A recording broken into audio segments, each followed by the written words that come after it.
палките с мечти не сме спирали да ги гоним от малко. Как да съм част от движението, като имам душа. Пускат се по течението и го наричат съдба. Бутам бизнес, университети, тренировки, бачкане и какво ли не. За одобрението на хората отдавна боли. Не очаквам да мислят каквото аз мисля, защото знам, че не виждат каквото аз виждам. Влязали в студиото, знаеш, че ще е разкош трака. С моите бързаме, защото живота кого ще чака. Имам отношение, показвам респект, тъй че не случайно излиза се, че вадя късмет. Цяла вечер пред екран не ми е мигвало окото. И не лафе за PlayStation, защото искам оборот. Общо между мен и геймъра е, че вдигаме нивото. Разликата е, че аз го правя в истинския живот. Колко ще извървят тоя път, бе, преди да изкарам стотинка. Бях 11 бона вътре. Не че е разумно от гледна точка на бизнес, но като вярваш в себе си, знаеш какво ще постигнеш. Държа на практиката, ти държиш на теория. Защото знаеш ли на какво се вика висша ирония? На това, че преди гледах да препиша по история, а сега с перото на Паиси пиша история. Летвате 100 пъти по-нависоко от днеска, но това ни пречи да я прескачаме като Стевка. Даже и в Париж пишех посред нощите. БГ сцената е леш, липса и мусет в ушите. Имам по-лоялна клиентела от тия, дето бутат херц. И обещал съм на баща ми да му купя мерц. Имам отговорност, няма да я избегна, че после в огледало няма мога да се погледна. Защото единственият случай, в който ще кажа провалих се, ако майка ми работи до 65 годишна. Тъй, че нямам как да губя време за глупости. Искам да изпитам на живота всичките хубости. Тварят ми са верите, че се заед съм, но няма как, това е пътя, по който поел съм. И да, кофти ми е като приемат го лично. Дано докажа с резултати, че се струвало всичко. Наборите ми умеят само да разпускат. Важно им е в куба всяка една да налазят. Редят за полупашки в илюжъм да ги пуснат, но в по-голяма илюзия от това едва ли ще влязат. И аз преди като всички бях подир жените лесни, сякат мога да ги имам сами безинтересни. Защото има един въпрос, де трябва да си го зададеш. Ти ли мина през тях или те минаха през теб?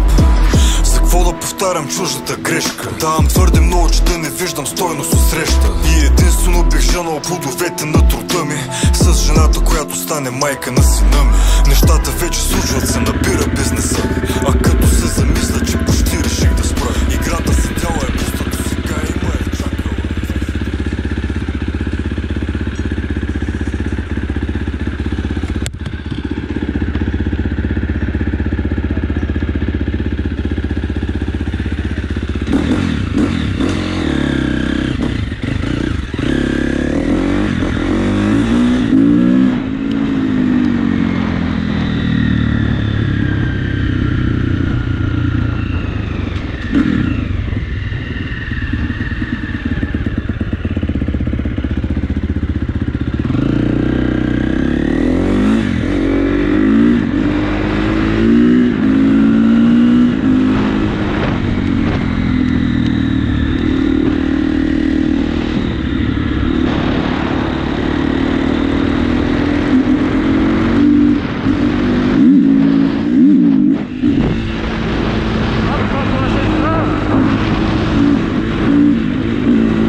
по задната спирачка дали ще дойде.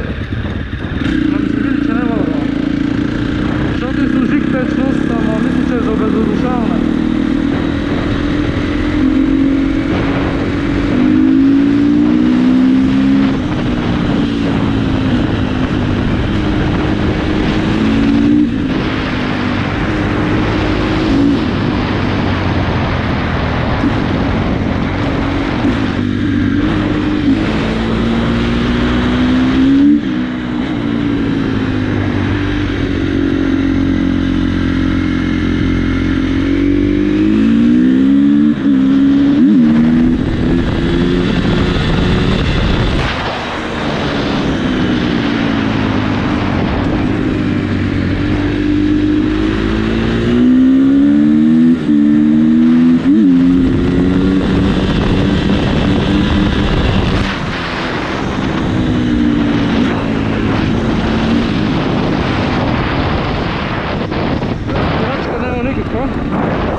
Реално ми трябва за самото спиране, защото нали спирам с предната, ама реално за да спръгат хората ми трябва без спирачка.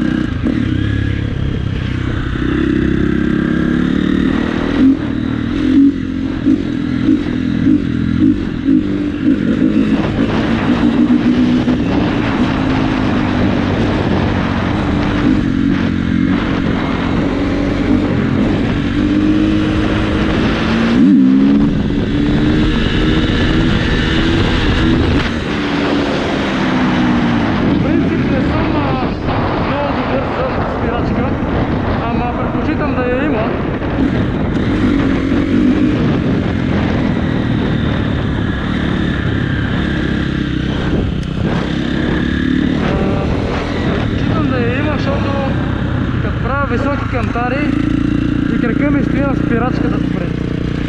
Примерно, ако съм много назор, нали я пипам. Иначе не я ползвам. И примерно, такъв кантар ми не е проблем да удържа. Такъв кантар ми не е проблем да удържа, защото е нисък. Ама въпросът е, че като е нисък много го гона и мотора много ускорява. И няма смисъл идеята е да удигне високо. Ето така, пример. Ето тази височина, която бех сега, е окей, защото стои горе високо и е точно на кантара достига до това ниво, където става и така, и дори да върнеш ги става, че се обръщаш, ако нямаш спирачка. И съм точно на косъм до този момент. И са окей тия кантари, къде са високи. Аз мога да правя високи кантари, ама това като нямам задна спирачка много ме е бава, защото ако има една дупка на пътя и дам съвсем малко повече газ, се обръщам.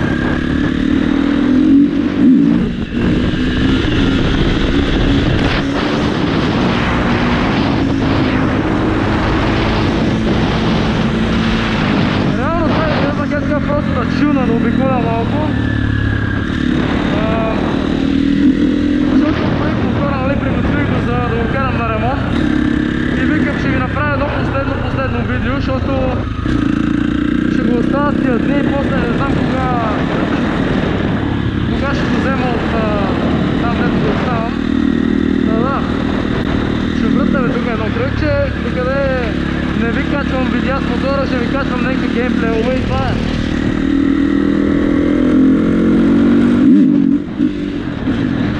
Защо така ми глъкне, бе, брат? Още ли да му е тунера, бро?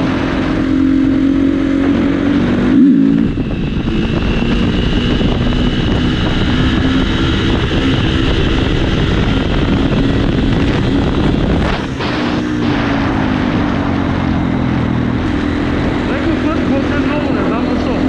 Всъщност знам. Въздушния филтър не съм го правил скоро, най-вероятно не мога да дръпне въздух.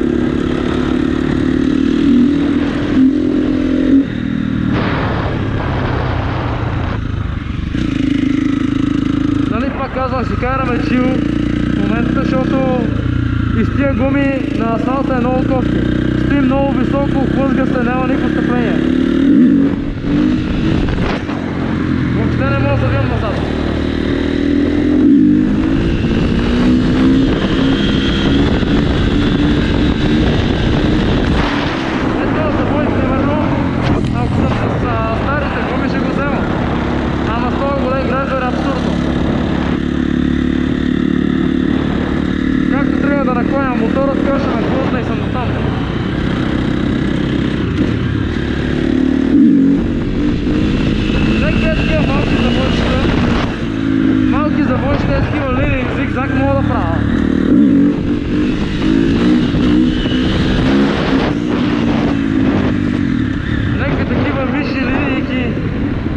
са малки, мога, така мога да правя. Ама някакъв голям завой абсурдно. Ще ме хвърля.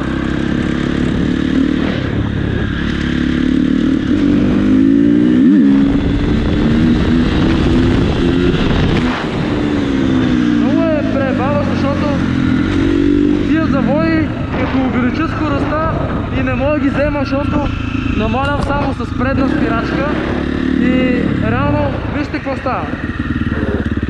Веднага поднася, ако я натисна повече, нали? И аз правям всичко възможно да не я натискам до края, за да мога просто да намаля скоростта до минимум, за да мога да влема завоя, защото не може много да се накланя с тия гуми. Ама тук нямам задна спирачка и гадно, защото с нея, примерно, като и цъкнем и двете мотора, е много по-устойчив, спира веднага, независимо от гумите.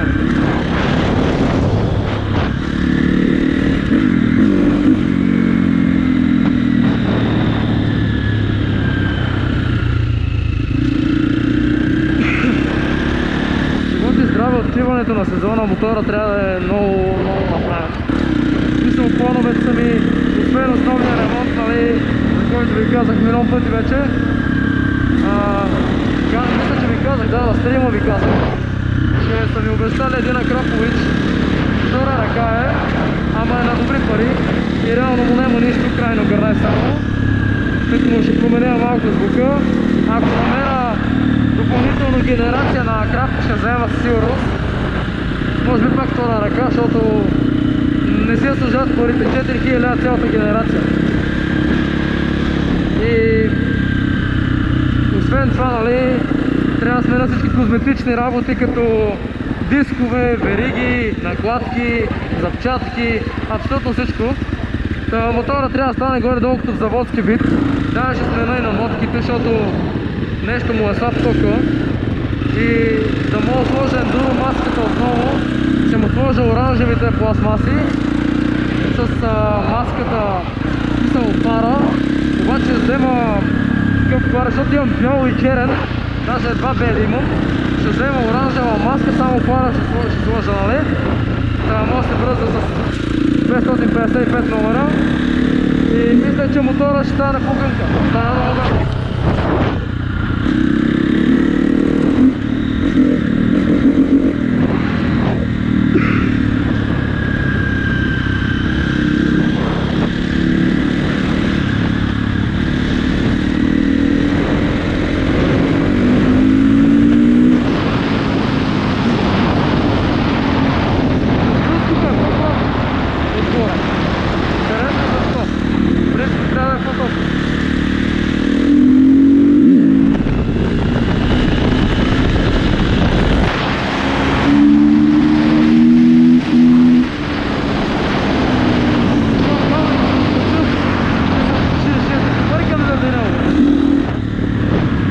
Понеже имаше лук, защото един болт нямаше, сложих друг болт. Обаче болтът е прекалено дълъг и пак играеше.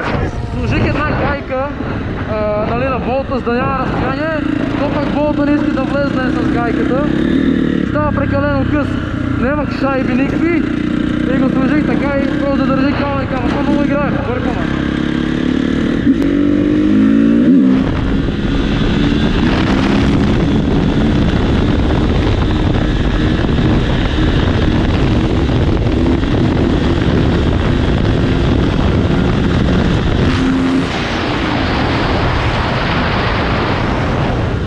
Има много вятър, тъй като отдегнах мотора надолу, просто мотора се люлееше така от вятъра и беше много рисково. Чудех се дали да го пусна, ама знаете, че аз принципно обичам рисковете и ще пробвам пък какво стане.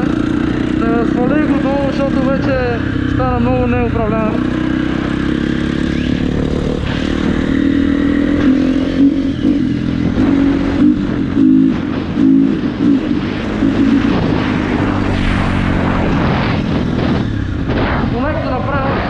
Поне мога да си говоря с вас, нали, реално не буквално си говоря, но мога да ви обяснявам разни неща, защото като карам на пистата или в гората съм различен в пътя, докато тук няма нищо на пътя. И може да се карам без да мисля реално.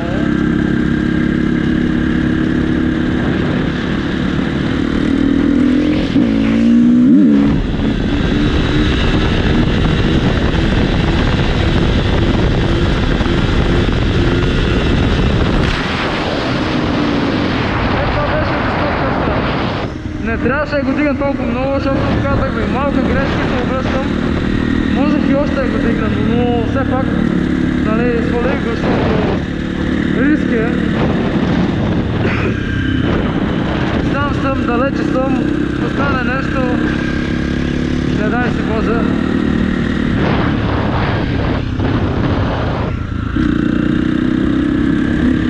Са там много на една отбивка, ще спра да ви покажа реално къде се намирам в момента.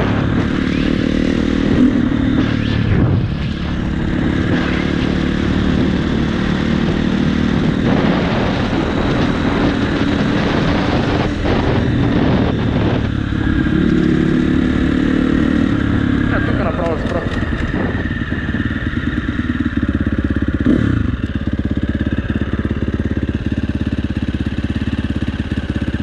Аре бе, брат, не може да включава джоба.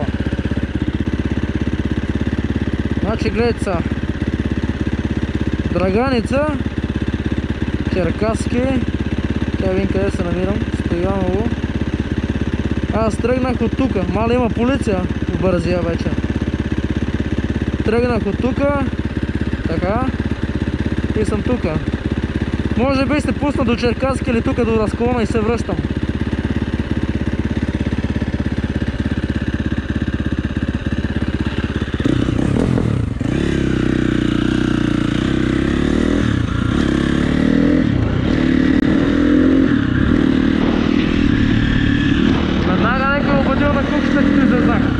Отдея нямаше полиция. Та имаше две патрули.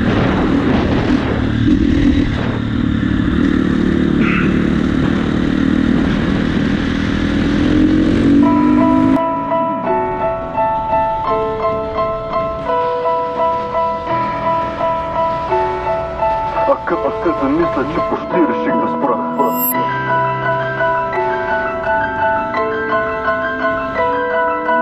Тъй, че нямам как да губя време за глупости. Имат ли думата? Ще плуват в интриги. Аз имам ли думата? Рисувам картини. Как да не рискувам, кажи ми, като знам, че страха би ми струвал години. Умувал съм рими, умувал съм схеми и благослови и съм сънувал големи.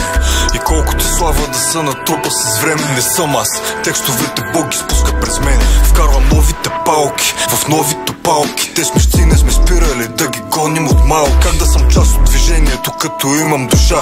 Пускат се по течението и го наричат съдба. Бутам бизнес, университети, тренировки, бачкане и какво ли не. За одобрението на хората отдавна болим. Не очаквам да мислят каквото аз мисля, защото знам, че не виждат каквото аз виждам. Влязали в студиото, знаеш, че ще е разкош трака. С моите бързаме, защото живота кого ще чака. Имам отношение, показвам респект, тъй че не случайно излиза се, че вадя късмет. Цяла вечер пред екран не ми е мигвало окото. И не лафе за PlayStation, защото искам оборот. Общо между мен и геймър е, че вдигаме нивото. Разликата е, че аз го правя в истинския живот. Колко ще извървят тоя път, бе? Преди да изкарам стотинка, бях 11 бона вътре. Не че е разумно от гледна точка на бизнес, но като вярваш в себе си, знаеш какво ще постигнеш. Държа на практиката, ти държиш на теория, защото знаеш ли на какво се вика висша ирония? На това, че преди гледах да препиша по история, а сега с перото на Паиси и пиша история. Летвате 100 пъти по-нависоко от днеска, но това ни пречи да я прескачаме като Стевка. Даже и в Париж пишех посред нощите. БГ сцената е леш, липса и мусет в ушите. Имам по-лоялна клиентела от тия, дето бутат херц. И обещал съм на баща ми да му купя мерц. Имам отговорност, няма да я избегна, че после в огледало няма мога да се погледна. Защото единствения случай, в който ще кажа провалих се, ако майка ми работи до 65 годишна. Тъй, че нямам как да губя време за глупости. И искам да изпитам на живота всичките хубости. Отварят ми саверите, че се заед съм, но няма как, това е пътя, по който поел съм. И да, кофти ми е кът приемат го лично, дано докажа с резултати, че се струвало всичко. Наборите ми умеят само да разпускат, важно им е в куба всяка една да налазят. Предят са полупашки в илюжън да ги пуснат, но в по-голяма илюзия от това едва ли ще влязат. И аз преди като всички бях подир жените лесни, сякат мога да ги имам сами безинтересни. Защото има един въпрос, де трябва да си го зададеш: ти ли мина през тях или те минаха през теб? За какво да повтарям чуждите грешки?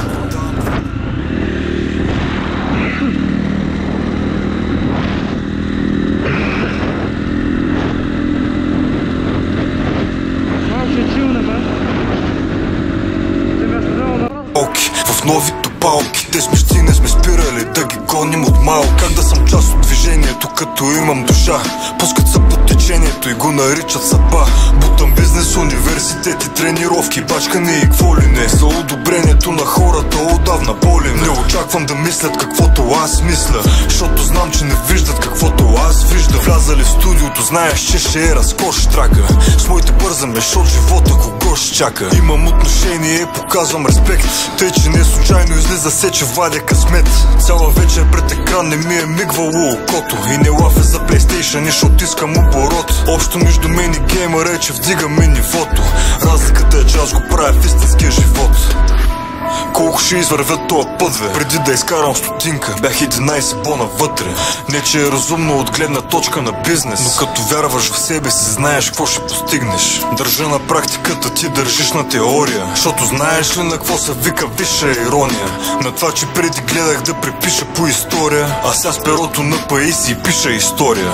Летвате 100 пъти по-нависоко от днеска, но това ни пречи да я прескачаме като Стевка. Даже и в Париж пишех посред нощите. БГ сцената е леш, липса и мусет в ушите. Имам по-лоялна клиентела от тия, дето бутат херц. И обещал съм на баща ми да му купя мерц. Имам отговорност, няма да я избегна, че после в огледало няма мога да се погледна. Защото единственият случай, в който ще кажа провалих се, ако майка ми работи до 65 годишна. Тъй, че нямам как да губя време за глупости. Искам да изпитам на живота всичките хубости. Тварят ми саверите, че се заед съм, но няма как, това е пътя, по който поел съм. И да, кофти ми е кът приемат го лично, дано докажа с резултати, че се струвало всичко. Наборите ми умеят само да разпускат, важно им е в куба всяка една да налазят. Предят са полупашки в илюжън да ги пуснат, но в по-голяма илюзия от това едва ли ще влязат. И аз преди като всички